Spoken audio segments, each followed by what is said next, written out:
Why did you want to volunteer with Kenya Aid? And I think given the opportunity to be able to, give back and be able to nurse and sort of see what healthcare facilities are like in a third world country, and also, be able to be part of a camp and go with people you work with, I thought was a pretty good opportunity. So couldn't say no. For me as well, it was good to see the changes that had been implemented in the last few years. Obviously, when I went the first time, it was 5 years up and running, maybe. And this year, obviously, after a few more years, so much had already changed in terms of Chukunga in general, but also the amount of work Kenya Aid has done is just incredible. What was your most memorable moment? Yeah, we helped deliver Gloves. a little baby. Yeah. That did have the cord around the neck, so the midwife or the nurse there was able to kind of obviously fix that before we helped pull it out, but it was quite a special moment. What were some of the challenges you faced?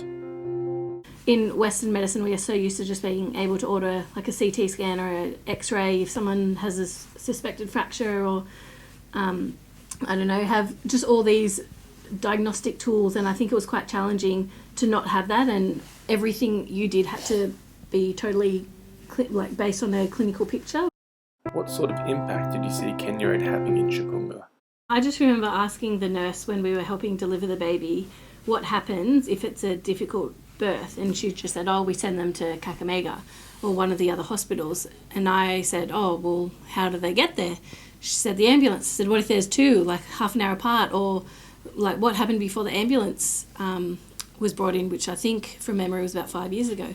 And she said, they would catch a motorbike. This is a woman who's having contractions or having a difficult labour, getting put on the back of a motorbike. And I then said, what if she couldn't afford a motorbike? Because obviously that comes with a charge. And she said she would get one of her friends to push her in a wheelbarrow. Yeah. So that to me just was the saddest thing I think ever. And now having Kenya Aid, being in that community, fundraising for an ambulance, knowing that they've got somewhere to go, that like if they can afford it, they pay, but if not, they will get help. What would you say to people who are interested in volunteering? It is life-changing. I know. It is really gave me a really good perspective on life, what's important, the little things really matter, and it's a trip that will stay with me forever, and I'm so thankful that I was able to do it and very grateful for the opportunity. What would you say to people who want to support Kenya Aid? It's more the ongoing support that is going to help teachers be paid, the nursing staff be paid, and those ongoing costs.